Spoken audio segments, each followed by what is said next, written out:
Hello, नमस्कार बेटा, good morning सबको। आ जाओ। कलेक्टिव नाउन का पीडीएफ है ही नहीं तो मिलेगा कहां से।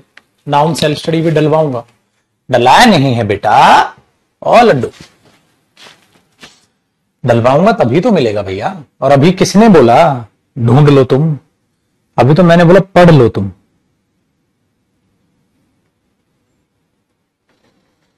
चलो बाबूजी, नाउन हम कर रहे थे और नाउन कंपाउंड्स की वगैरह की बातें हमने कर ली थी।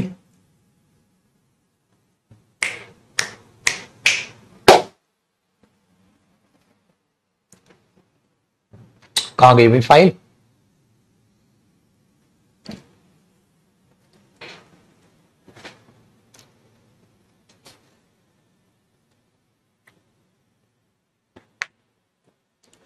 आज हमें काउंटेबल अनकाउंटेबल नाउन खत्म कर लिया था। अब देखो, मैं आज जो पॉइंट एक कराने वाला था आपको वो समझाता। देखो भाई, तो काउंटेबल अनकाउंटेबल नाउन की कहानी हमने कल बयां कर ली थी। उसके एक दो पॉइंट्स रहते हैं, उन पॉइंट्सों को मैं अगले एक दो कॉन्सेप्ट रहते हैं उनको बताता हूं। तो जो लास्ट कॉन्सेप्ट किया था मेरे भाई, वो ये कॉन्सेप्ट हमने किया था। सबको याद है? ठीक है, तो इसी कॉन्सेप्ट की कहानी को जरा आगे देखते हैं और आगे समझते हैं। हुए राम। देखो बेटा, नेक्स्ट कॉन्सेप्ट, ये कॉन्सेप्ट ये है कि बेटा कई बार अनकाउंटेबल नाउन को आप एक ग्रुप में देखते हैं, एक यूनाइटेड सेंस में देखते हैं। लिखेगा ऐसे, अनकाउंटेबल नाउन्स, यूनाइटेड सेंस। तो आप सिंगुलर वर्ब लगाते। अगर आप उन्हें यूनाइटेड सेंस में देखते हैं तो आप सिंगुलर वर्ब लगाते हैं। अगर अनकाउंटेबल नाउन्स को आप आइटम वाइज काउंट करें सो आप उसमें प्लूरल वर्ब लगाते। कैसे? चलो देखो मेरे भाई, आपने ये सुना होगा, जैसे मैंने बोला ब्रेड एंड बटर। देखो बेटा, अगर बटर है तो भाई वो किलो में ले आओगे तो बेटा किलो के गिनोगे तुम, बटर को नहीं गिनोगे। कल सिखाया था ना बात। सर हम पेट्रोल को गिनते तो हैं लीटर। बेटा आप लीटर को गिनते हो, पेट्रोल को नहीं। वो तो उसकी मेजरमेंट यूनिट है। तो अनकाउंटेबल नाउन की मेजरमेंट यूनिट गिनी जा सकती है, अनकाउंटेबल नाउन नहीं गिना जा सकता। ऐसे तो आप चीनी भी किलो में लाते हो, तो केजी को गिनते हो बेटा, ग्राम्स को गिनते हो, लीटर को गिनते हो। आप वहां पर उस चीज को नहीं गिन रहे हो, आप चीनी को नहीं गिन रहे हो, आप केजी को गिन रहे हो। इसलिए बेटा आप बटर को नहीं गिन रहे हो आप। ठीक है, बटर की मेजरमेंट यूनिट को गिन लोगे। अब तुम कहोगे अगर 1 चम्मच घी, तो घी को नहीं गिन रहे, चम्मच को गिन रहे हो। दूसरा बेटा, बटर या कि आप स्लाइस देखते हो तो आप उस स्लाइस को गिन रहे हो, बटर को नहीं गिन रहे हो। दूसरा मेरे पुत्र, आप ब्रेड के टुकड़े को, पीस को गिनते हो, ब्रेड को नहीं गिनते हो। उसकी एक लॉफ को, एक उसकी होता है ना, लॉफ दे दो, एक तय दे दो, वो उसको गिनते हो, ब्रेड को नहीं गिनते हो आप। ठीक है, तो ब्रेड भी अनकाउंटेबल नाउन ही होता है बेटा, ब्रेड भी अनकाउंटेबल नाउन होता है। और ब्रेड जो है ना, पहले ऐसा आता था, ऐसा होता था पहले ब्रेड, बस। और ब्रेड की स्लाइसेस काटी जाती थी, वो तो कट के अब आने लगा है, पहले ब्रेड ऐसा ही होता था। ठीक है, चलिए जी, तो समझ आएगा हमें ब्रेड एंड बटर का कॉन्सेप्ट। तो अगर मैं ब्रेड एंड बटर इज या आर कहूं तो यहां पर बताइए क्या आना चाहिए? ब्रेड एंड बटर इज या आर? हो लग गए सारे के सारे पागल बच्चे।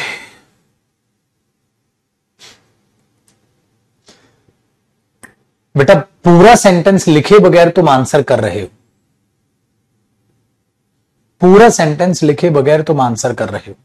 दुर्भाग्य की बात है, दुर्भाग्य की बात है।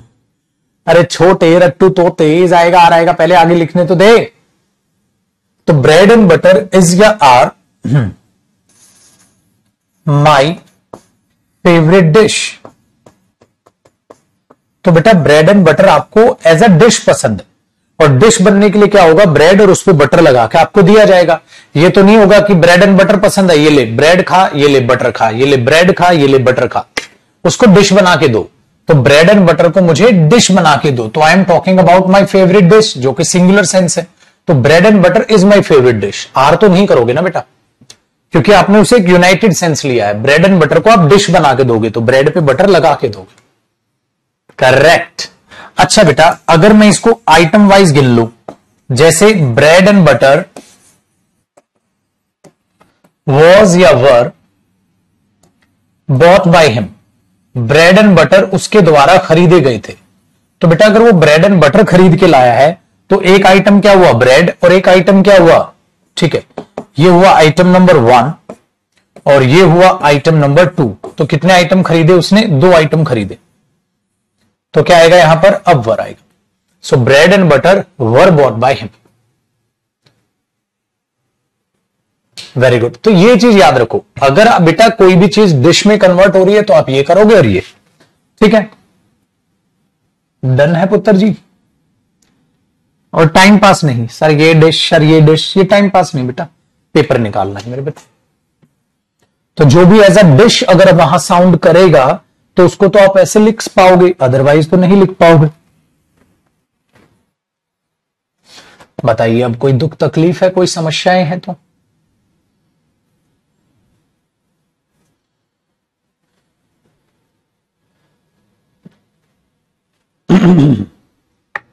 ठीक है जी, बहुत बढ़िया। नेक्स्ट देखो बेटा, अब अगले कॉन्सेप्ट में हम चीजों को देख रहे हैं।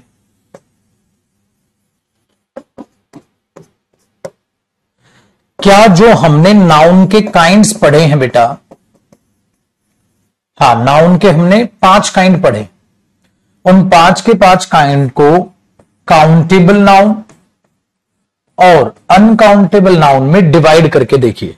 नाउन के काइंड्स को काउंटेबल नाउन और अनकाउंटेबल नाउन में डिवाइड करके देखते हैं कि वो डिवाइड हो पाएंगे कि नहीं हो पाएंगे। देखो बच्चे, सबसे पहले अगर मैं बात करता हूं काउंटेबल नाउन्स की, काउंटेबल नाउन, और मैं बात करता हूं अनकाउंटेबल नाउन। मुझे बताइए बेटा कॉमन नाउन क्या होता है, काउंटेबल या अनकाउंटेबल। अब मैं नाउन के काइंड्स को काउंटेबल अनकाउंटेबल में, ठीक है, बांटने की कोशिश कर रहा हूं। तो मुझे बताइए जो कॉमन नाउन होता है वो काउंटेबल होता है या अनकाउंटेबल होता है। तो आप बोलोगे जयदीप सर हमें याद है कॉमन नाउन का प्लूरल तो हो सकता है बेटा, कॉमन नाउन का तो सिंगुलर भी है, कॉमन नाउन का तो प्लूरल भी है। अगर कॉमन नाउन का प्लूरल पॉसिबल है तो ऑब्वियसली बात है कॉमन नाउन काउंटेबल नाउन हो गया, क्योंकि कॉमन नाउन का सिंगुलर भी पॉसिबल है और कॉमन नाउन का प्लूरल भी पॉसिबल है, ठीक है। दूसरा मुझे बताइए बेटा मेटेरियल नाउन क्या होता है। मेटेरियल नाउन काउंटेबल होता है अनकाउंटेबल होता है। आप बोलोगे सर मेटेरियल नाउन मैटर है जिसका प्रयोग किया जाता है कोई चीज बनाने के लिए, तो उससे बनी चीज गिनी जा सकती है, वो मेटेरियल नहीं गिना जा सकता। प्लास्टिक नहीं गिन सकते बेटा, लेकिन प्लास्टिक से बनी कुर्सियां गिन सकते हो, प्लास्टिक से बने पेन गिन सकते हो, है ना। सोना नहीं गिन सकते, सोने से बनी अंगूठी गिन सकते हो। इन्हीं बातों को आपको दिमाग में रखना है कि हम मटेरियल नाउन को नहीं गिनते, हम मटेरियल नाउन से बनी चीजों को गिन सकते हैं, मटेरियल नाउन से बनी चीजों को गिन सकते हैं। इसलिए मटेरियल नाउन क्या होते हैं, अनकाउंटेबल होते हैं। सो भाई मेरे मटेरियल नाउन हमने यहां पर लिख दिया। दूसरी अगर बात करते हैं बेटा कि एब्स्ट्रैक्ट नाउन क्या होता है। सर एब्स्ट्रैक्ट नाउन दिखाई ही नहीं देता, जब भाई साहब दिखाई ही नहीं देते तो उसको गिनेंगे क्या। सो एब्स्ट्रैक्ट नाउन भी अपने आप में अनकाउंटेबल होता है। अब सवाल पैदा होता है बेटा प्रोपर नाउन काउंटेबल होता है या अनकाउंटेबल होता है।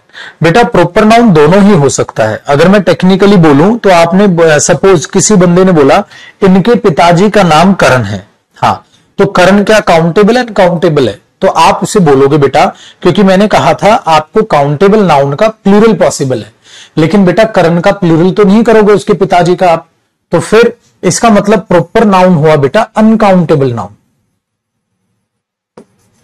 दूसरी बात मेरे बच्चे, जब हम बात करते हैं प्रॉपर नाउन जब कॉमन नाउन की तरह यूज हो जाता है, प्रॉपर नाउन हाँ जब यूज हो जाता है कॉमन नाउन की तरह, used as a common noun, तो बेटा वो अपने आप में काउंटेबल बन जाता है। याद है, there are 2 Karans in our class, हमारे क्लास में 2 करण है, तो बेटा अब तो वो बन गया भाई प्लूरल। इसका मतलब अब वो काउंटेबल नाउन की कैटेगरी में चला गया, क्योंकि जब हम प्रॉपर नाउन को कॉमन नाउन की तरह यूज करेंगे तो बेटा कॉमन नाउन तो होता ही है काउंटेबल, इसलिए बोल देंगे हमारी क्लास में केवल 1 करण है। ठीक है, मैंने बोल दिया there is only 1 Karan in our class, there are 2 Karans in our class, बिल्कुल ठीक है ना, ये चीज होती है। तो इसीलिए प्रॉपर नाउन अगर टेक्निकली बोलोगे तो अनकाउंटेबल होता है बेटा, अगर प्रॉपर नाउन कॉमन नाउन की तरह सेंटेंस में यूज हो रहा है तो फिर वो माना जाएगा अपने आप में काउंटेबल, है ना। इंटरेस्टिंग चीज। दूसरी चीज, आगे बढ़ते हैं। अगर बेटा अब कलेक्टिव नाउन बच गया कि कलेक्टिव नाउन काउंटेबल होता है या अनकाउंटेबल होता है, तो बेटा वो डिपेंड करेगा सेंटेंस पर। तो इसी के नीचे आप नोट लिखेंगे और चीज को समझेंगे कि कलेक्टिव नाउन क्या है। जैसे प्रॉपर नाउन सेंटेंस पर डिपेंड कर रहा है ना, कलेक्टिव नाउन, कलेक्टिव नाउन ठीक है क्या है, तो कलेक्टिव नाउन का सिंगुलर या कलेक्टिव नाउन का प्लूरल, हाँ आप बोलोगे अकॉर्डिंग टू द सेंटेंस। अभी समझाता हूं।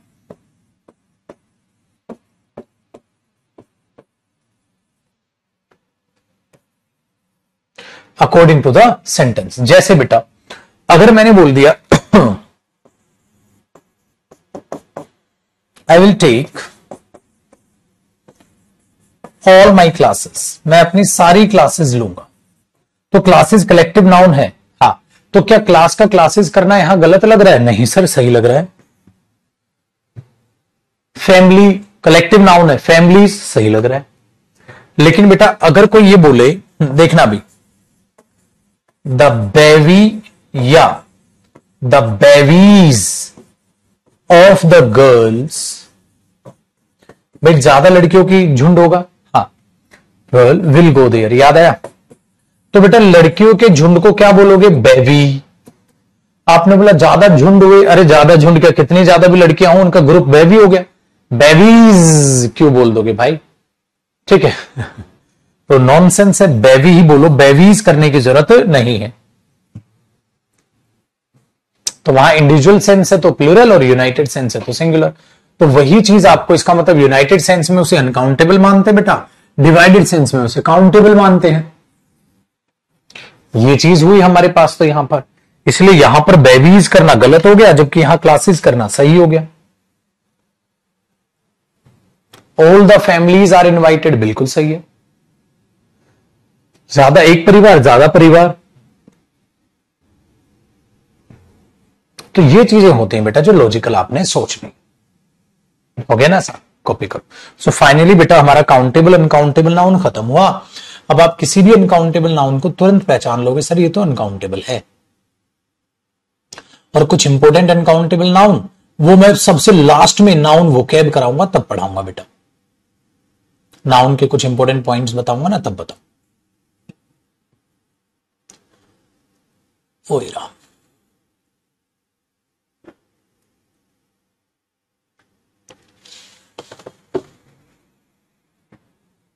तो कोई भी बड़ी बात बेटा नाउन टॉपिक में तो नहीं, आसान सा टॉपिक है अपना, एक बार पढ़ोगे, प्रैक्टिस कर लोगे, कहानी खत्म, आपको टाइम पास करने की जरूरत ही नहीं पड़ेगी। चलो अब अगले टॉपिक पे चलते हैं। अगला टॉपिक जो नाउन में आता है बेटा, वो आता है नाउन के केसेस। तो आप बहुत ही अच्छे बच्चों की तरह अब आप नाउन केसेस हेडिंग डाल लोगे। नाउन केसेस में सिर्फ एक केस है जो हमें पढ़ना है, टोटल 4 केस हैं जो हमारे सिलेबस में हैं, जो कॉम्पिटिटिव एग्जाम में पूछता है। जैसे पहला, उसको बोलते हैं बेटा नॉमिनेटिव केस।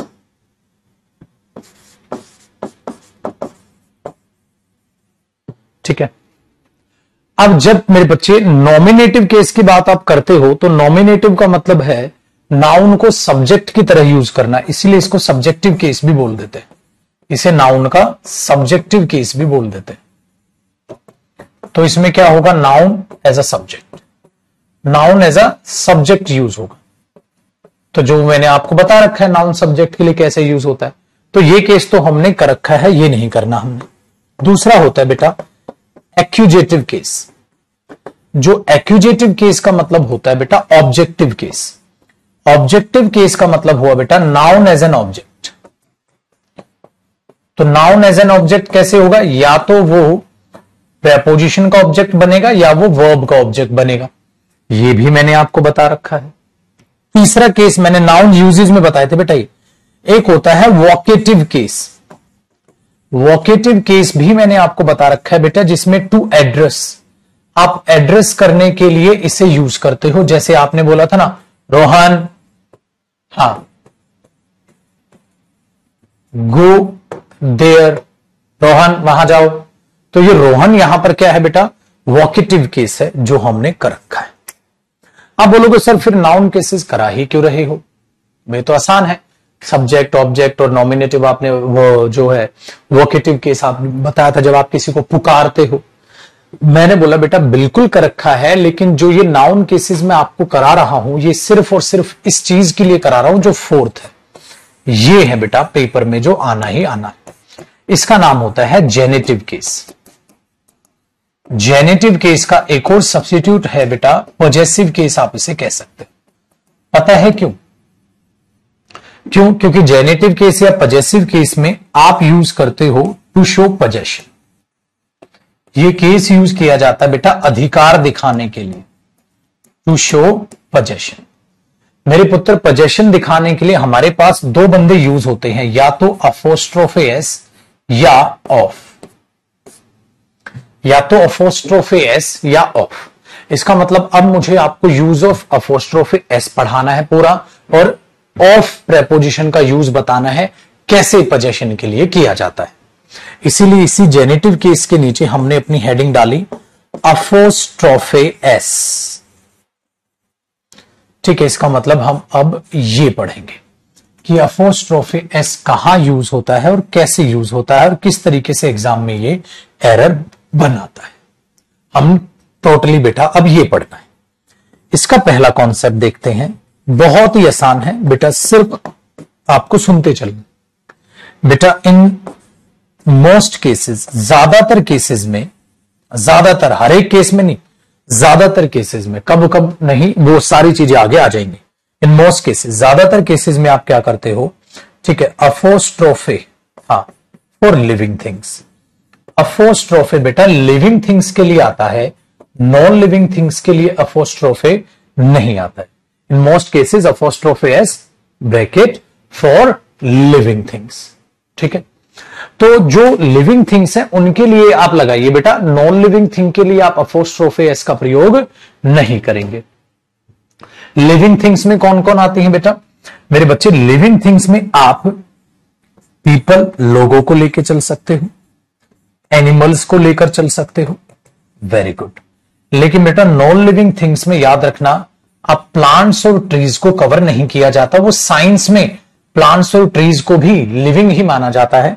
जैसे फोटोसिंथेसिस में आप पढ़ते थे कैसे अपना खाना बनाते हैं पौधे, तो वहां माना जाता है, लेकिन यहां प्लांट और ट्रीज को यहां लिविंग थिंग्स में नहीं माना जाएगा।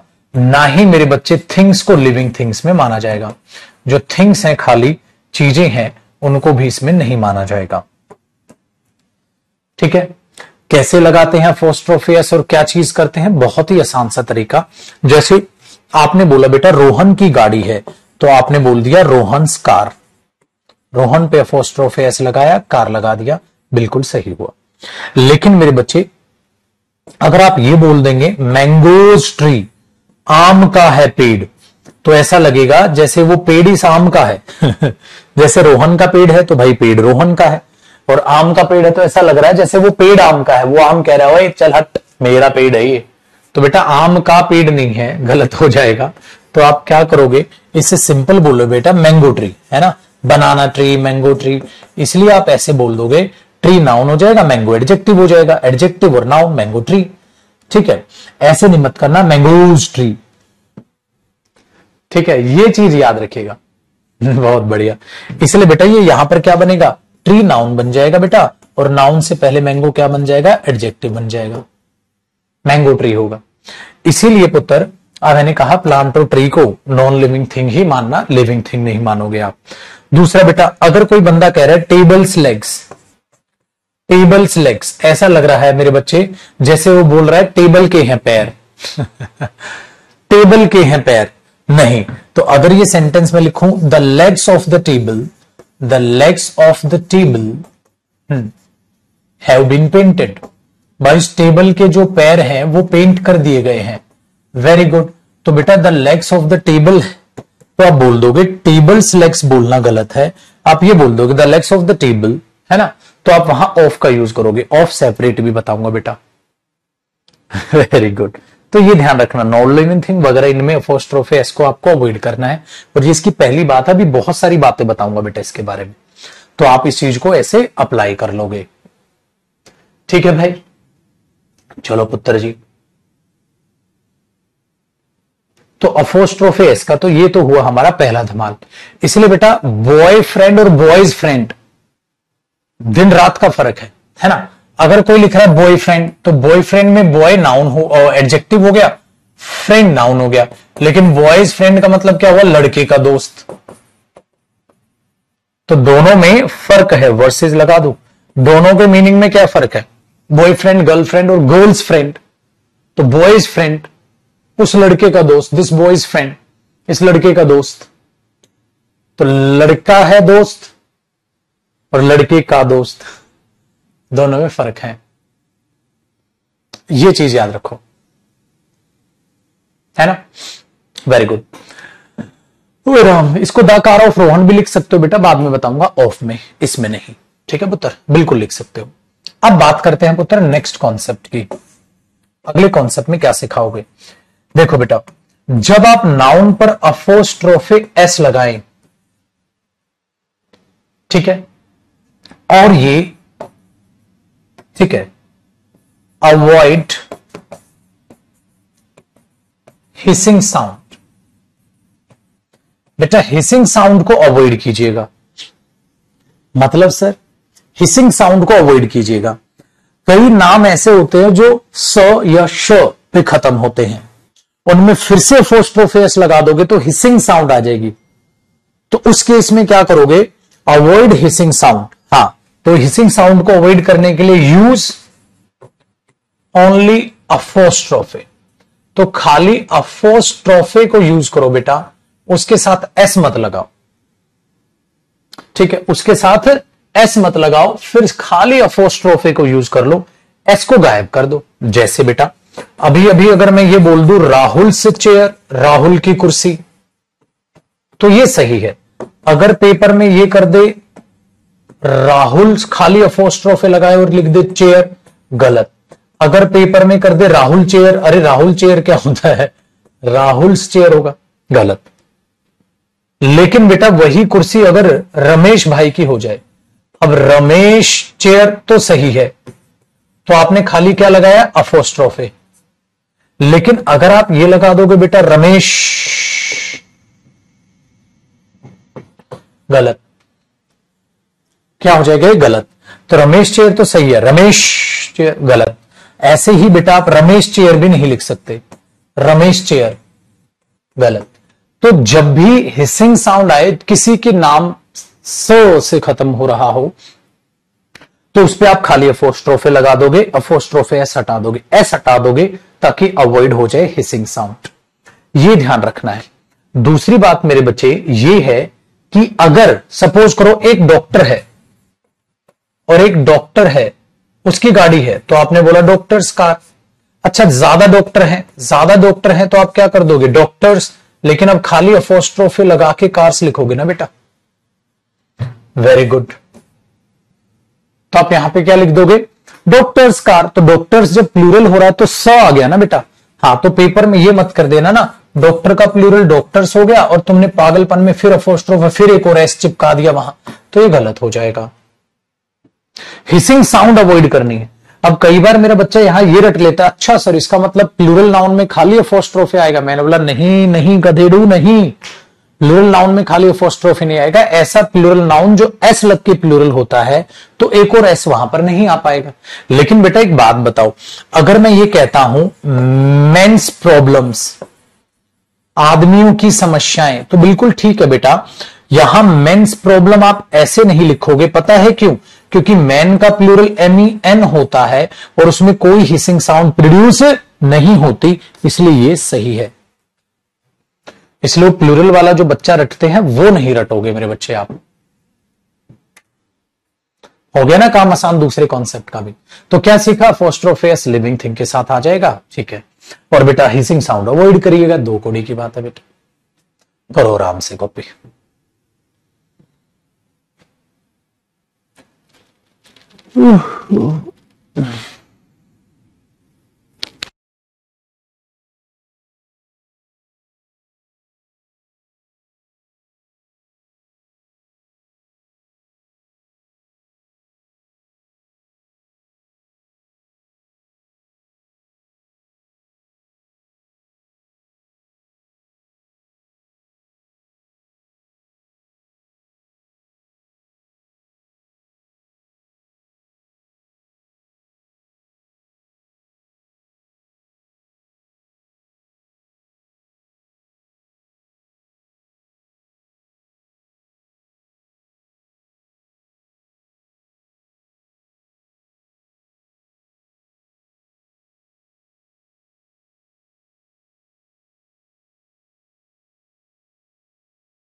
ठीक है बाजी। तो भाई मेरे ये है अपोस्ट्रोफे का नॉर्मल सामान्य तौर पे ज्ञान।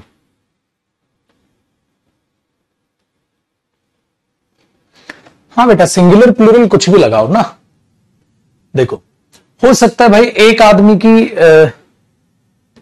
अलग ही कॉन्सेप्ट से समझाता हूं आपको, ये कॉन्सेप्ट तो आप करोगे। देखो बेटा जो नाउन पर आप अपोस्ट्रोफे एस लगाते हो प्लस उसके बाद आप पोजेशन लिखते हो, भाई क्या है उस चीज की, उसका गाड़ी है, उसका क्या है।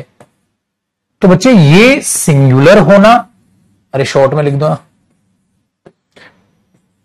ये सिंगुलर होना या ये प्लूरल होना अकॉर्डिंग टू द सेंटेंस है, अकॉर्डिंग टू द सेंस है, अकॉर्डिंग टू द सेंस है। ठीक है, मतलब देखो बेटा मैंने ये बोला यार, अब बेटा रोहन्स कार या रोहन्स कार्स क्या होना चाहिए। कई बार बच्चे की होती है बुद्धि खराब, कहता है रोहन्स कार सही है। अरे बेटा एक बंदे ज्यादा गाड़ी अभी तो ले सकता है, एक बंदा, एक बंदे की एक गाड़ी भी हो सकती है, एक बंदे की ज्यादा गाड़ियां भी हो सकती है। Very good. लेकिन अगर मैं ये बोलूं बेटा रोहन्स फादर या रोहन्स फादर्स, अब बेटा गाड़ियां ज्यादा ठीक है, पप्पा ज्यादा तो ठीक नहीं है तो भाई मेरे वो लॉजिक पे चलना है, ठीक है, वो लॉजिक पे आपको देखना है कि क्या प्लूरल होगा या नहीं होगा, वो नॉनसेंस हो जाएगी अदरवाइज बेटा। अच्छा एक बात बताओ, अब मैं ये कहूं बेटा बॉयज स्कूल, हाँ, या फिर बॉयज स्कूल, एक लड़के का स्कूल होगा या ज्यादा का स्कूल होगा? एक लड़के का स्कूल कैसे हो जाएगा? तो बॉयज लिखो प्लूरल और उस पर अपोस्ट्रोफी लगा दो खाली, बॉयज स्कूल हो जाएगा। एक लड़के का स्कूल तो होगा नहीं, ज्यादा लड़कों का स्कूल होगा, तो सिंगुलर या प्लूरल सेंस के हिसाब से देखिएगा बेटा वहां क्या होना चाहिए और क्या नहीं होना चाहिए। हुए राम रे, हुआ ना काम आसान, मुश्किल तो नहीं है बेटा। बहुत अच्छे बहुत अच्छे बहुत अच्छे, आग लगा दी लॉन्डो ने। ये ध्यान आपको रखना है बेटा,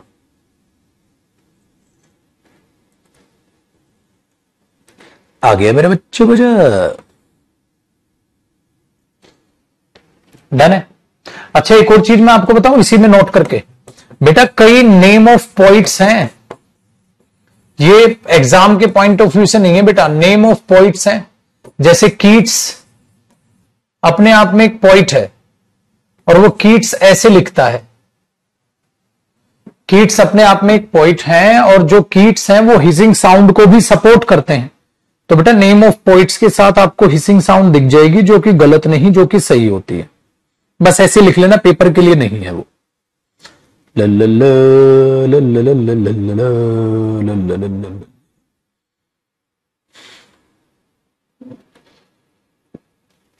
ठीक है भाई, पेपर के लिए नहीं। तो कई बार आप ये देखते हैं कीट्स पोएम्स, फिर आप बोलोगे सर वो तो था, अरे भाई पोइट्स को तो सब आजादी होती है, पोइट्स कैसा भी कुछ भी बोल सकते हैं, वहां ग्रामर फॉलो नहीं करते हैं पोइट्स बेटा कुछ राइटिंग में। स्पोकन बैच बहुत जल्दी निकालेंगे बेटा, जल्दी आएगा स्पोकन बैच, चिंता न करो। हो गया भाई। अब बताओ बेटा कोई बच्चा ये बोले नाउन मुश्किल है तो फिर तो गुस्सा आएगा ही नहीं आएगा, घर में घुस के मारेगा मैं। वो नहीं है, चल रे चल गाड़ी निकल गाड़ी निकल।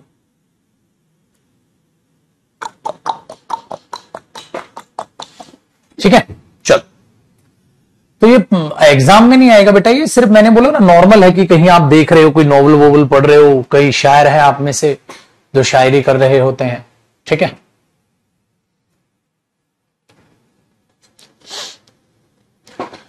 अरुण भाई स्टेनो में सिलेक्शन हो गया, क्या बात है, सारी वीओडी क्लास ले ली थी। जो पढ़ेगा वही तो बढ़ेगा, पढ़ेगा तभी तो आगे बढ़ेगा इंडिया। ओए राम रे, ठीक है चलो नेक्स्ट देखो, अगला कॉन्सेप्ट। अगले कॉन्सेप्ट में क्या है बिटवा? बेटा अगला कॉन्सेप्ट मैं आपको सिखा रहा हूं पर्सोनिफिकेशन। बेटा पर्सोनिफिकेशन का मतलब पता है क्या होता है? पर्सोनिफिकेशन का होता है मानवीयकरण। मानवीयकरण का मतलब होता है सो गया ये जहां, सो गया आसमां, सो गई ये जमीन, सो गया है रास्ता। The whole town is sleeping. Whole town is sleeping बेटा, टाउन सो रहा है, लोग सो रहे हैं, लोग सो रहे हैं, लेकिन बोल तो आप ऐसे रहे हो, the whole town is sleeping. This is called personification. Personification में क्या होता है, आप इनडायरेक्टली कहीं ना कहीं रिलेटेड टू पीपल बात कर रहे हो, नॉट डायरेक्टली, इनडायरेक्टली आप बात कर रहे हो, डायरेक्टली बात नहीं कर रहे हो मेरे दोस्त। This is called personification. इसलिए कई बार क्या होता है बेटा, अपोस्ट्रोफे एस आपको अजीब लगा हुआ देखते हो, आप सोचते हो सर ये तो लिविंग थिंग के लिए साथ आता है अपोस्ट्रोफे एस, इसके साथ फिर कैसे आ गया? उसका रीजन है बेटा पर्सोनिफिकेशन। इसलिए मैंने इसको सेपरेट कराया कि कई जगह अपोस्ट्रोफे एस फिक्स है तो उससे इरिटेट नहीं होना है, वो पॉइंट्स में आपको बता देता हूं। जैसे बेटा पहला पॉइंट, आप नेम ऑफ प्लेसेस से पहले, नेम ऑफ प्लेसेस से पहले आप अपोस्ट्रोफे देखते हो। इसने नहीं बोलते आप दिल्लीज प्रॉब्लम्स, दिल्ली की समस्याएं, बेटा वो समस्या दिल्ली की नहीं है टेक्निकली, वो लोगों की समस्या है जो दिल्ली के हैं।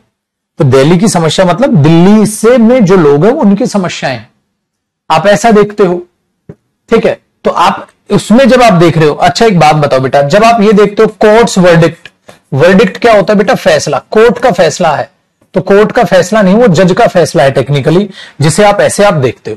तो यहां जो अपोस्ट्रोफे फिक्स करता है अपने आप को, वो आपको दिमाग में रखना पड़ता है। ठीक है, बहुत अच्छी बात है। तो नेम ऑफ प्लेसेस की अगर बात करते हैं छोटू भाई, तो नेम ऑफ, कॉपी पेन तैयार रखना और नई नवेली दुल्हन बन के मत बैठ जाना, ए जी सुनते हो जी, हमारा पिछला कॉपी नहीं हुआ जी, तो धीरे पढ़ाइए जी, वो काला काम ना हो, साथ साथ कॉपी करना। तो बेटा इसलिए आप प्लेसेस से पहले अपोस्ट्रोफे देखते हैं, जो एग्जाम में पूछ लेता है। दूसरा मेरे बच्चे, दूसरा अगर पॉइंट हम देखते हैं, तो देखो बिरजू भाई, टाइम के साथ आप टाइम जब बताते हैं, तो टाइम के साथ भी, ठीक है, आप अपोस्ट्रोफे एस का प्रयोग किया हुआ देखते हैं बेटा, कि आप वहां अपोस्ट्रोफे देखते हैं। आप देखते हैं, जैसे मैंने बोल दिया ना, टुडेज मैच, टाइम या डे कहो आप टेक्निकली, टुडेज मैच, आज का मैच। तो टुडेज मैच की अपने आप में सेंस क्या निकली, आज का मैच मैं बात कर रहा हूं। ठीक है बेटा, अब जब आज के मैच की बात कर रहा हूं, तो आपने बोला हाँ सर ये तो टाइम के साथ आ रहा है, आज का मैच। अच्छा, आप उनको एक दिन की छुट्टी चाहिए सर, 1 डेज लीव, एक दिन की छुट्टी। तो छुट्टी वो दिन की नहीं होगी, वो छुट्टी तुम्हारी होगी। टेक्निकली छुट्टी वो दिन की तो होगी नहीं बेटा, वो टेक्निकली छुट्टी किसकी होगी, तुम्हारी होगी, दिन की नहीं होगी। ठीक है, वेरी गुड। उसके साथ आप इसे देखते हो, टाइम हो या डे हो, टुडेज मैच, आज का मैच, मतलब वो मैच आज का तो नहीं है, वो मैच तो टीम का है, जो भी टीम खेल रही है वो मैच तो उसका होगा। तीसरा पॉइंट देखो बेटा, हेवनली बॉडीज। बेटा हेवनली बॉडीज का मतलब है, एक बात बताइए मेरे पुत्र, हम धरती माता को भी पूछते हैं, हम सूर्य देवता को भी पूछते हैं, हम चंदा मामा को भी पूछते हैं, तो बेटा हम उनको पर्सोनिफिकेशन पे ही रखते हैं। इसलिए सारी की सारी जो सेलेस्ट्रियल बॉडीज या हेवनली बॉडीज हैं, जो फ्लोटिंग ऑब्जेक्ट्स हैं ऊपर, हम सबके साथ जो है द अर्थ सरफेस, आप बोलते नहीं हो द अर्थ सरफेस, तो बेटा अर्थ का जो सरफेस है आप बिल्कुल बोलते हो। द सन्स रेज, अच्छा सन्स की एक किरणें होंगी या सन्स की किरण होगी, किरणें होंगी, द सन्स रेज, आप अपोस्ट्रोफे देखते हो। द मून्स प्रेजेंस, आप अपोस्ट्रोफे ऐसे देखते हो बेटा हेवनली बॉडीज के साथ, तो वो भी गलत नहीं होगा, वो भी सही होगा। तो ये चीज याद रखिएगा अपने दिमाग में। नेक्स्ट बेटा, जब आप वेट मेजरमेंट की बात करते हैं, तो वेट मेजरमेंट में भी जब आप मेजर करते हैं चीजों को, तो उसमें भी जो है आप 1 टन वेट ऐसे नहीं देखते, 1 टन का वेट है यार इसका, किसका, तो कोई ना कोई चीज ये रिलेट कर रहा है, खुद की बात नहीं कर रहा। आप वेट मेजरमेंट के साथ भी अपोस्ट्रोफे देखोगे। दूसरा बेटा, आप इडियम्स एंड फ्रेजेस के साथ अपोस्ट्रोफे देखते हो, इडियम्स एंड फ्रेजेस, तो इसमें हमारा बस नहीं चलता बेटा, उसने क्या कर रखा है, फिक्स कर रखा है। ठीक है, जैसे एट एन आर्म्स लेंथ, ठीक है, एट अ स्टोन्स थ्रो, पत्थर फेंकने की दूरी, मतलब बहुत ही नजदीक। तो इडियम्स एंड फ्रेजेस में फिक्स्ड है, नेचर्स फ्यूरी, नेचर का प्रकोप, तो आप उसमें अपोस्ट्रोफे क्या देखते हो बेटा, फिक्स देखते हो। तो वेट मेजरमेंट है, हेवनली बॉडी है, टाइम है, प्लेस है, तो इनके साथ आप क्या देख रहे हो बेटा, अपोस्ट्रोफे एस फिक्स देखते हो। तो उसमें तुम्हारी गलती नहीं है छुटकू, आपको इसे ऐसे समझना होगा।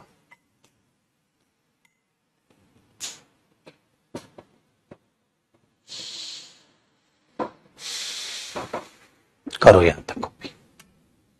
ला ला ला ला ला ला ला।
जिंदगी की तलाश में हूं, मौत के कितने पास आ गए, ला ला ला।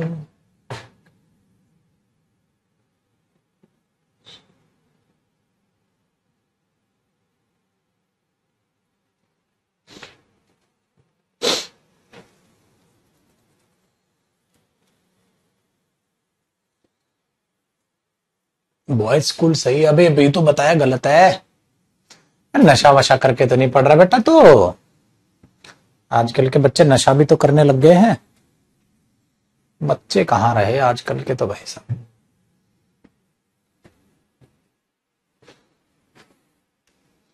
ए बिरजू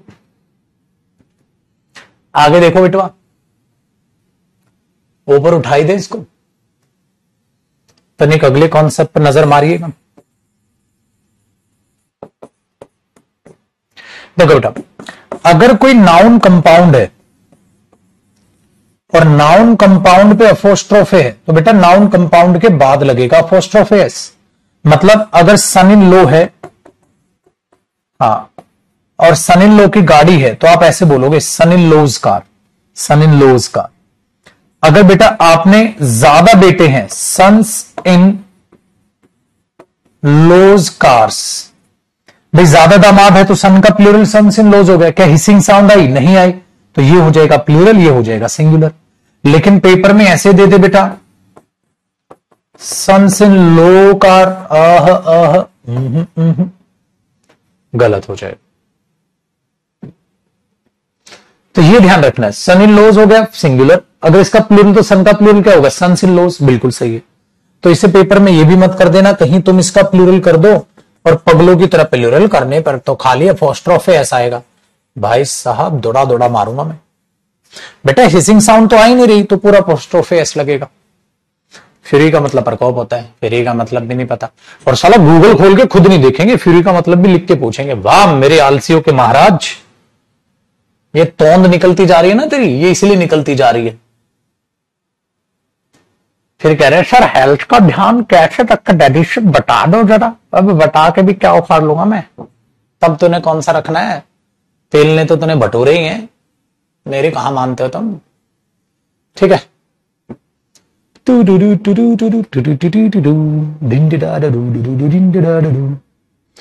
ठीक है बेटा, है बेटवा, डन है। नेक्स्ट देखो बेटा, छोटी छोटी मगर मोटी बातें। बच्चे कई ऐसे प्रोनाउन हैं जिनके साथ अपोस्ट्रोफे आता है, जैसे एनीबडी, भाई इंसान को दिखाता है, इसके साथ आप अपोस्ट्रोफे लगा सकते हो। समबडी आप जो है इसके साथ अपोस्ट्रोफे लगा सकते हो। अरे आ जा,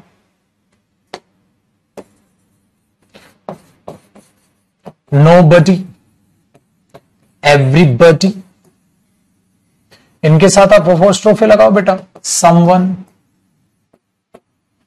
एनीवन, एवरीवन, तो इनके साथ अपोस्ट्रोफे एस बेटा वो सही होगा। क्यों सही होगा? क्योंकि ये भी इंसान की बात कर रहे हैं और इनके साथ आप अपोस्ट्रोफे लगा सकते हो। ठीक है, वेरी गुड। मुझे किसी की सलाह की जरूरत नहीं है नारकली। अब क्या लिखोगे बताओ बेटा? तो आपने लिखा आई डू नॉट वॉन्ट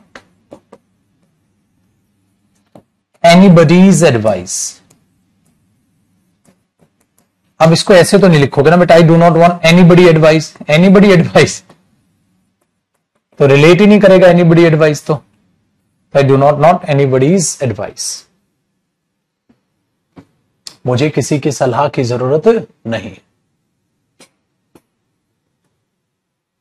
दूसरा, एक चीज याद रखिएगा बेटा, इसी के नीचे नोट लगा के करवा देता हूं मैं। अगर किसी शब्द के साथ एल्स फिक्स है तो एल्स पर अपोस्ट्रोफे एस आ सकता है भाई। इस पर जब अपोस्ट्रोफे आएगा एस, तो इसका मतलब ये हो जाएगा बेटा एल्स, एल्स, एल्स। तो क्या हिसिंग साउंड नहीं आई? नहीं, उन्होंने इसकी प्रोनाउंसिएशन ही बदल दी, इसकी प्रोनाउंसिएशन ही बदल दी। अब उसको बना दिया somebody else, somebody else, ज। तो जैसे this is this is somebody else book, ये किसी और की किताब है। आप इसको ऐसे नहीं बोल सकते this is somebody's else book, नहीं, ये ज बन जाता है बेटा, ये ध्यान रखना, ये मत सोचना, ठीक है, ये मत सोचना कि वो अपोस्ट्रोफे एस वहां की साउंड ज कर दिया उसने, प्रोनाउंसिएशन बदल दिया, वो उसमें क्या उखाड़ सकते हैं, कुछ भी नहीं उखाड़ सकते, माननी पड़ेगी पाजी वो तो बात, ठीक है बेटा। तो ये बना this is somebody else book, this is somebody else book, ये किसी और की किताब है, इसका भी आपको ध्यान रखना, ठीक है महाराज। चलो तो महाराज की जय हो, महाराज की जय हो। डन है भाई। दूसरी बात देखिएगा बेटा तनिक, नेक्स्ट कॉन्सेप्ट वा इधर समझाई देतवा बेटा, जो भी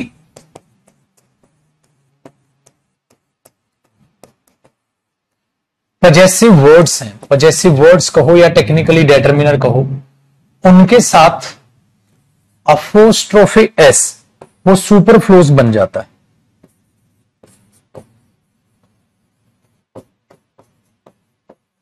जैसे your, our, his, her, their, ठीक है, माई, अगर ये आपको दिखते हैं तो इनके साथ अपोस्ट्रोफे एस बेटा बनता है सुपरफ्लूस, ठीक है। कैसे अभी बताता हूं, क्या होगा बताओ बेटा।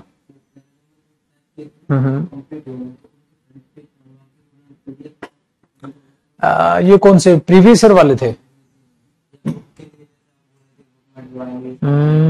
अभी इनका कुछ मत कर बेटा, आंसर लगा के छोड़ दे बस, अभी मत कर कुछ, हाँ देखेंगे बाद में देख लेंगे, अभी उनके नीचे आंसर की लगा के खाली छोड़ दो। देखो बेटा जैसे हमने ये बात की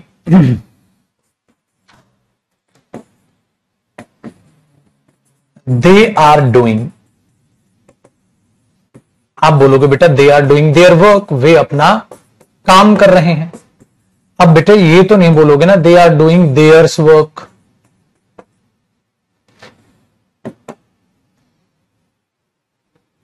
वे अपना काम कर रहे हैं, तो ये तो गलत हो गया, ये सही हुआ क्यों? क्योंकि देयर ऑलरेडी पोजेशन दिखा रहा है बेटा, तुमने उसमें और पोजेशन दिखा दी, गलत, इसलिए गलत हो जाएगा। अच्छा सर अगर जो है मैं ये कहूं कि ये योवर्स क्या होता है जो एस लगता है, ये प्रोनाउन होता है बेटा, प्रोनाउन में पढ़ाऊंगा, योवर्स ये प्रोनाउन होते हैं, अवर्स ये प्रोनाउन होते हैं, कॉपी नहीं करना बता रहा हूं, लेकिन इन पे अपोस्ट्रोफे एस तो गलत हो जाएगा ना, सुपरफ्लूस हो जाएगा, क्योंकि वो ऑलरेडी पोजेशन का मीनिंग दे रहे हैं, आप उसमें पोजेशन दिखा दोगे तो गलत हो जाएगा, ठीक है।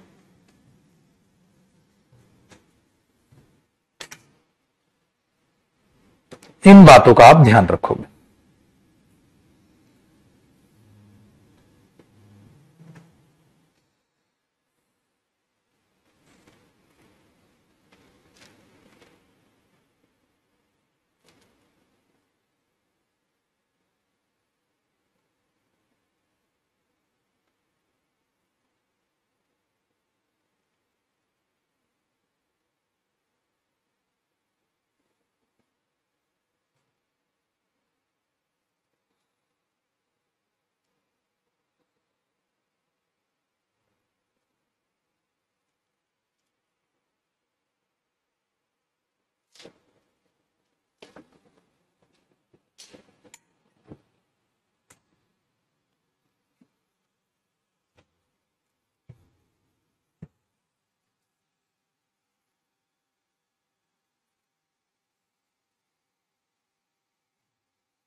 ठीक है भाई, अब आगे जरा देखिए चीजों को बेटा।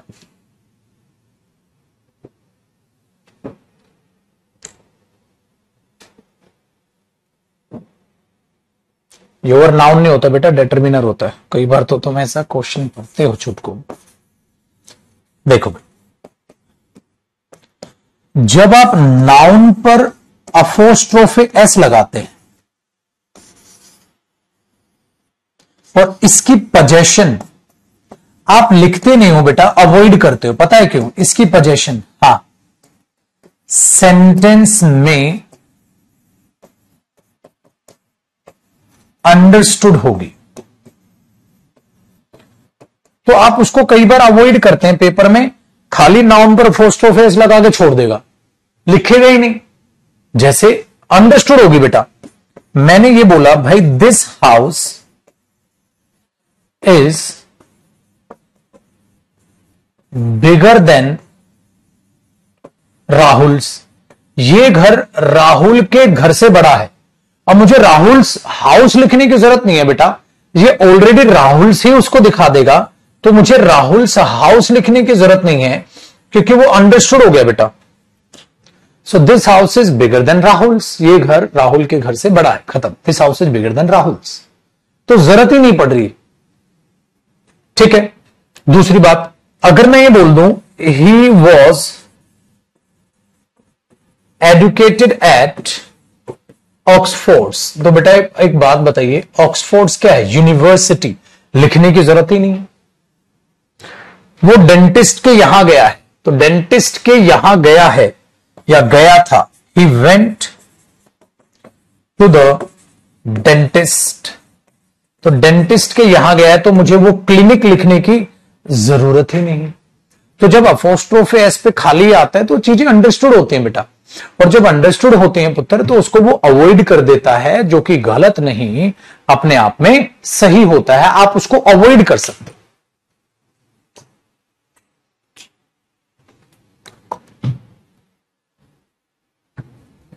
ठीक है बंधु,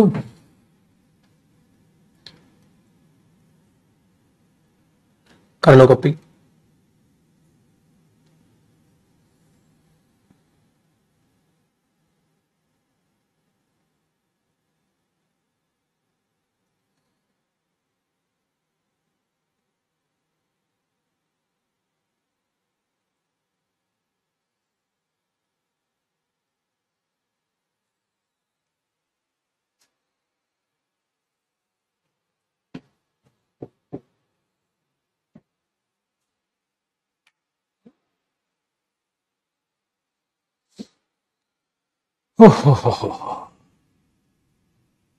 तो ये है जब नाउन पर अपोस्ट्रोफी एस आप यूज करते हैं।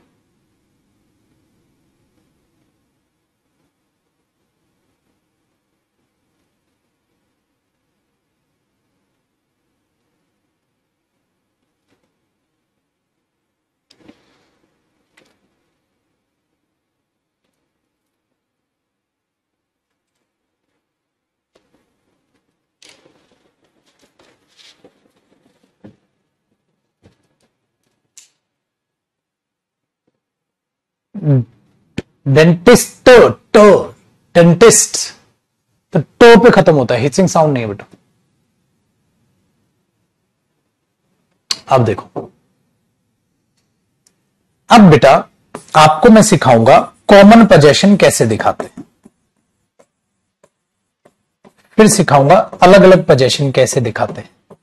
कॉमन पोजेशन का मतलब पता है क्या होता है बेटा? दो लोगों ने मिलकर एक चीज ले ली, दो लोगों ने मिलकर एक चीज ले ली, तो जैसे राम की गाड़ी सोहन की गाड़ी, लेकिन राम और सोहन दोनों की एक ही गाड़ी है।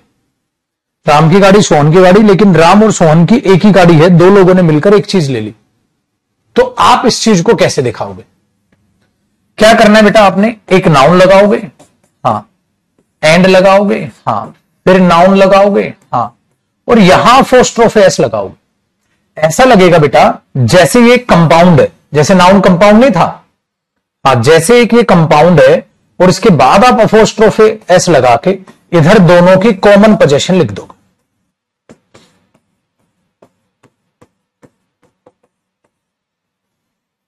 बस, तो दोनों की कॉमन पोजेशन मतलब दोनों की सेम चीज है। अब भाई मोहन ने और सोहन ने मिलकर एक गाड़ी ले ली, तो मैं बोलूंगा बेटा Mohan and Sohan's car is new. Mohan और सोहन की नई गाड़ी है भाई, तो मोहन और सोहन, तो ऐसा लग रहा है बेटा ये इसकी और इसकी कॉमन है। कॉमन है तो देखो बेटा अपोस्ट्रोफी एस भी कॉमन चला गया और गाड़ी भी कॉमन चली गई। देख रहे हो ना, कॉमन का मतलब ये तो कॉमन ले लो, मोहन एंड सोहन। तो ये अपोस्ट्रोफी एस खाली सोहन पे नहीं है, टेक्निकली ऐसा है बेटा कि दोनों कंपाउंड है, कॉमन चला गया। मोहन का भी अपोस्ट्रोफी एस कॉमन चला गया, सोहन का भी कॉमन चला गया, गाड़ी भी कॉमन, गाड़ी भी कॉमन। तो एक ही गाड़ी है और वो दोनों की है। दोनों ने पैसे लगाए। तो बेटा ये होता है कॉमन पोजीशन, जो बेहद ही आसान है।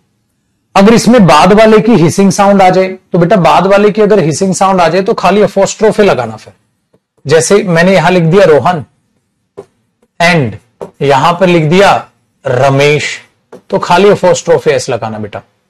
ठीक है, Rohan and Ramesh chair is new या पेंटेड वगैरह, जो भी छोटा एग्जांपल में जान पूछ के लिख रहा हूं ताकि मेन बात सिखानी है बस। ये चीज आप इस पे देख सकते हो बेटा। तो कॉमन पोजीशन इस तरीके से दिखाई जाती है कि इसका भी कॉमन चला गया, इसका भी कॉमन चला गया, दोनों की एक ही गाड़ी है, तो बार बार गाड़ी क्यों लिखूं, एक ही बार लिख लूं। बार बार अपोस्ट्रोफे क्यों लगाऊं, एक ही बार लिख लूं।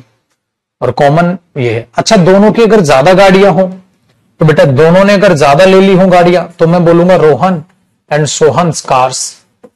भाई ज्यादा गाड़ियां होंगी, कार एक गाड़ी, कार्स ज्यादा गाड़ी, दोनों सही है ना। सिंगुलर प्लूरल कुछ भी हो सकता है।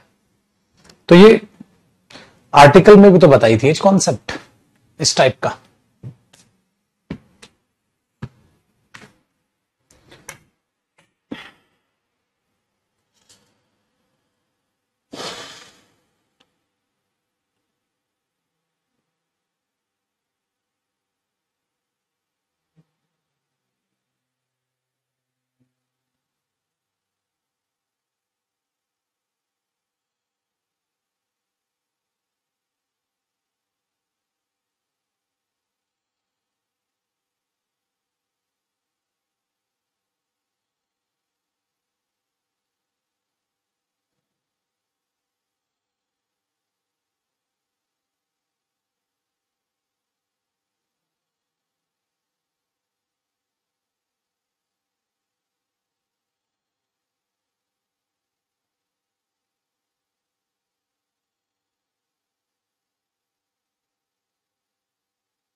ठीक है बेटा।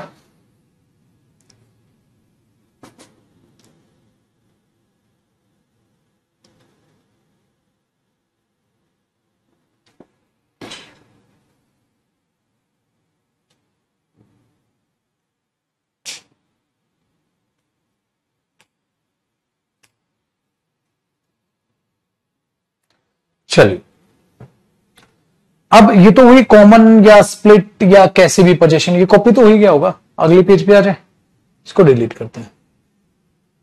तो बेटा कॉमन पोजीशन तो आपको पता चल गई, लेकिन अब बात करते हैं नेक्स्ट कॉन्सेप्ट में स्प्लिट पोजीशन। स्प्लिट का मतलब क्या है बेटा, अलग अलग पोजीशन कर दो। स्प्लिट पोजीशन मतलब दोनों ने अलग अलग गाड़ी ले रखी है, तो अलग अलग पोजीशन को आप कैसे दिखाओ बेटा, अलग अलग अपोस्ट्रोफे लगाओ। भाई इसका अपोस्ट्रोफे अलग, उसका अलग, तो इसका अपोस्ट्रोफेस अलग, हाँ, फिर एंड लगाओ, फिर दूसरे वाले का अलग, मतलब फिर हर एक नाउन पर अपोस्ट्रोफेस अलग, ताकि डिफरेंट पोजीशन है बेटा, डिफरेंट है। अच्छा, तो इसकी गाड़ी अलग, इसकी गाड़ी अलग, तो भाई कभी भी यहां पर आप फाइनल पोजीशन लिखोगे बेटा, वो फाइनल पोजीशन प्लूरल होगी ना, सिंगुलर तो हो ही नहीं सकती। अगर सिंगुलर होगी तो गलत होगा, प्लूरल होगा। क्यों, इसकी गाड़ी अलग, इसकी गाड़ी अलग, अरे दो गाड़ियां होगी कॉमन थोड़ी ना है भाई पोजीशन। कॉमन में था सिंगुलर प्लूरल दोनों हो सकता है, लेकिन मेरे बच्चे अगर इसकी गाड़ी अलग है और उसकी गाड़ी अलग है तो कम से कम दो गाड़ियां होगी, तो प्लूरल पोजीशन आएगी। अगर यहां प्लूरल पोजीशन है तो बेटा प्लूरल वर्ब आएगी। चलो इस बात को लिख के समझाता हूं। एक बात बताओ बेटा, और इस बात को प्रूव भी करता हूं कैसे हो रहा है ये। देखो, अगर मैं ये कह रहा हूं Rohan's car and Mohan's scooter, Rohan की तो कार है, मोहन का स्कूटर है, हैज और हैव बीन पेंटेड, पेंट कर दिया गया है। तो बेटा सोचिए क्या पेंट हुआ है, रोहन सोहन को पेंट कर दिया? नहीं, रोहन की तो गाड़ी पेंट हुई है और मोहन का स्कूटर पेंट हुआ है। हाँ, तो कॉमन ही नहीं है ये, तो कार भी कॉमन नहीं है, स्कूटर भी कॉमन नहीं है, तो इस सेंटेंस का तुम कुछ भी नहीं बिगाड़ सकते। तो आप डायरेक्ट बोलोगे सर दो चीजें पेंट हुई है, हैव बीन पेंटेड। क्या इसको शॉर्टकट में लिख सकते? शॉर्टकट में कैसे लिखूं सर? कुछ कॉमन तो हो तभी तो शॉर्टकट में लिखूंगा, कुछ कॉमन ही नहीं है, कुछ कॉमन नहीं है तो ऐसे ही छोड़ दो। अच्छा, अगर मैं ये कहूं बेटा कि रोहन की भी गाड़ी पेंट कर दी गई और मोहन की भी गाड़ी पेंट कर दी, दोनों की गाड़ियां पेंट हुई हैं, तो मैं ये लिखूंगा रोहन्स कार हा एंड मोहन्स कार। हाँ, पहले एक बार बड़ा लिख दूं, बड़े रूप में लिख दूं, रोहन्स कार, या इसको ऐसे लिख लो बेटा, रोहन्स क्या लिखोगे? कार, एंड मोहन्स क्या लिखोगे? कार। लेकिन ये कार और कार जोड़कर क्या लिख दोगे इधर? कार्स। तो रोहन्स एंड मोहन्स कार्स क्या आएगा बेटा? Have been painted. तो अगर आप इसको देखोगे तो लैंग्वेज में क्या है, सेम नाउन बार बार रिपीट मत करो, तो उसको शॉर्टकट में क्या लिख दोगे? रोहन्स कार रही होगी, यहां उसको कॉमन ले लिया, मोहन्स कार रही होगी उसको कॉमन ले लिया, दोनों को क्या कर दिया? जोड़ दिया, एक इसकी गाड़ी एक इसकी गाड़ी, गाड़ियां होगी। तो Rohan's and Mohan's cars have been painted. अगर पेपर में यहां ये दे दे रोहन्स एंड मोहन्स कार तो गलत है बेटा। तो अलग अलग पोजीशन है, सेम पोजीशन है, दो कोड़ी का काम है, क्यों टेंशन पाल रहे हो?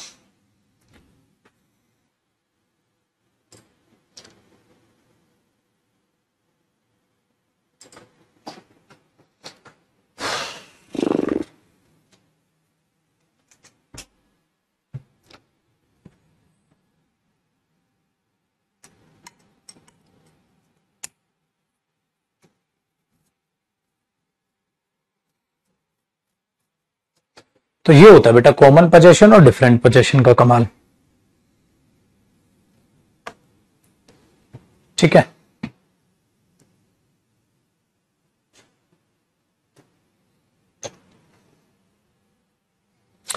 अब कुछ क्वेश्चन बनाता हूं मैं आपके, कॉमन वर्सेस स्प्लिट पोजीशन।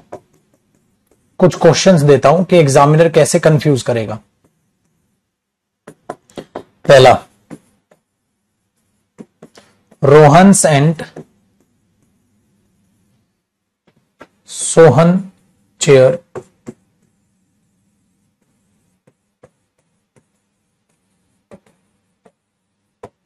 आपको ये जो है ठीक करके लिखना है। ठीक है, ठीक करके लिखना है।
अब ऐसे देगा ना बेटा एग्जामिनर, तो क्वेश्चन एग्जामिनर क्वेश्चन में थोड़ा ना बताएगा कॉमन पोजीशन का केस है या स्प्लिट पोजीशन का केस है। आपको सोचना है वहां क्या आना चाहिए, कॉमन पोजीशन का केस या स्प्लिट पोजीशन का case.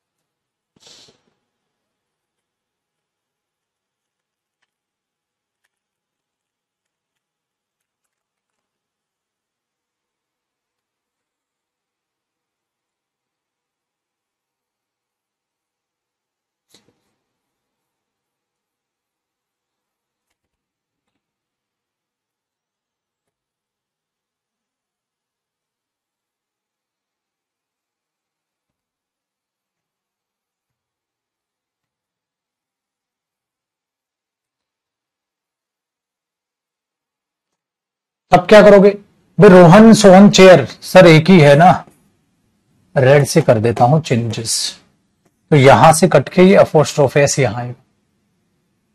Rohan and Sohan's wives, दोनों की पत्नियां अलग अलग होंगी, तो यहां पर भी अपोस्ट्रोफ एस लगाओ sir. There is no money in Rohan और सोहन का कॉमन अकाउंट है, ज्वाइंट अकाउंट है बेटा, तो ये ठीक है, यहां से अपोस्ट्रोफ एस हटा दो। रोहन एंड सोहन्स गोल्ड, देखो एक तो रोहन का गोल्ड हो गया, एक सोहन का गोल्ड हो गया, कितने आइटम बिके, 2 आइटम बिके। आइटम एक ये हो गया, आइटम 1, मैंने कहा था ना आइटम वाइज, एक आइटम इसका बिका, तो 2 आइटम बिके। सपोज रोहन का ब्रेड बिका हो, सोहन का बटर बिका हो, तो हैवी आएगा, तो इसका और इसका बिका है, करेक्ट। पर दोनों का कॉमन गोल्ड होता तो हैजा, क्योंकि एक ही आइटम बनता फिर।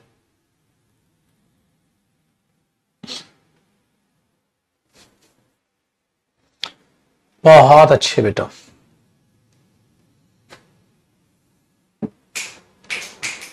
तो ये हो गया भाई कॉमन और स्प्लिट पोजीशन की लड़ाइयां लड़ाइयां। ठीक है, चलो। कई बार बेटा आपको एक ऑक्सफोर्ड कोमा दिखता है, एक लास्ट कॉन्सेप्ट है ये,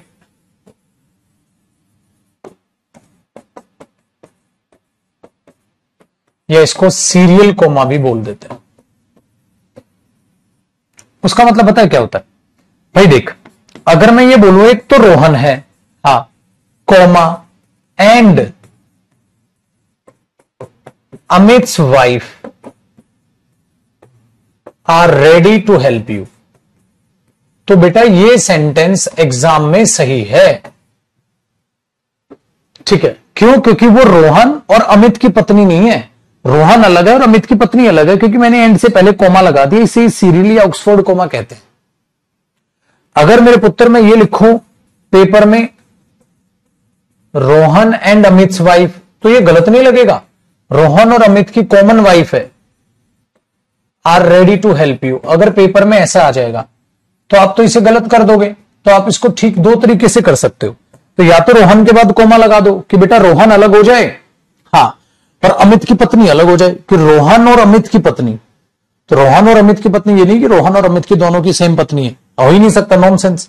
या इसको आप कोमा लगा के ठीक कर लो, या ऐसे कर लो, रोहन के बाद अपोस्ट्रोफ एस दे दो कि रोहन की पत्नी अलग है, अमित की पत्नी अलग है, फिर यहां वाइफ का प्लूरल क्या होगा, वाइफ्स, अलग करो। तो उसको 2 तरीके से ठीक करोगे पेपर में, एरर यहीं से चालू होगा तो एरर यहां है या एरर यहां है। इसी को बोलते हैं बेटा ऑक्सफोर्ड या सीरियल कोमा, कि ऐसा भी तो हो सकता है सर मैं ये बोलना चाह रहा हूं कि रोहन अलग है और अमित की पत्नी अलग है, रोहन और अमित की पत्नी तैयार है, तो एक तो रोहन आएगा और एक अमित की पत्नी आएगी। रोहन और अमित की पत्नियां, दोनों में फर्क है ना बेटा।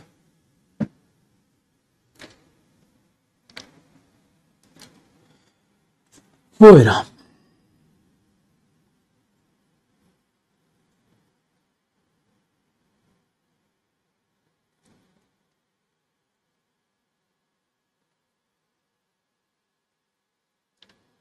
तो ये भी आसान काम है बेटा।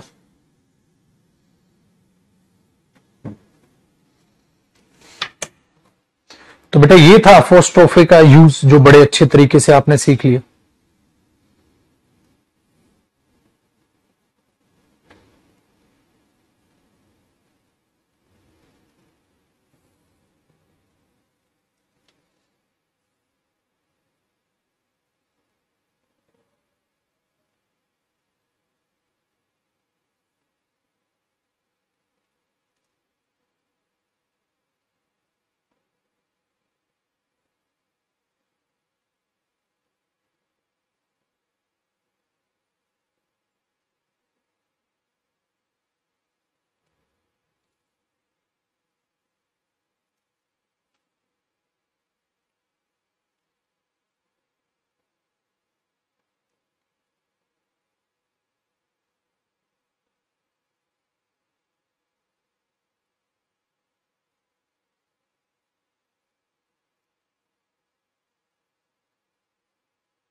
खलास।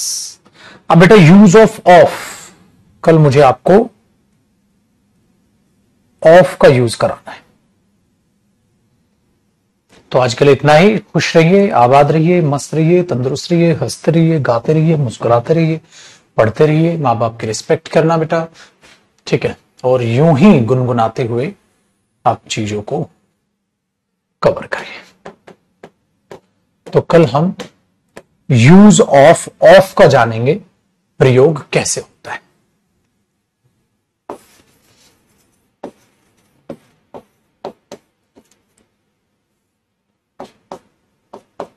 ये हेडिंग डाल के छोड़ दो। आज वोकेब की क्लास देखते हैं यार, डेली तो क्या ही लेंगे, एक दिन छोड़ के एक दिन ले लेंगे यार।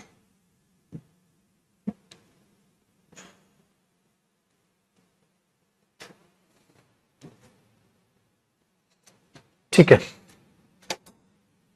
नाउन में भी लगेंगे बेटा, 2 क्लास और लगेंगे, फिर प्रैक्टिस करेंगे।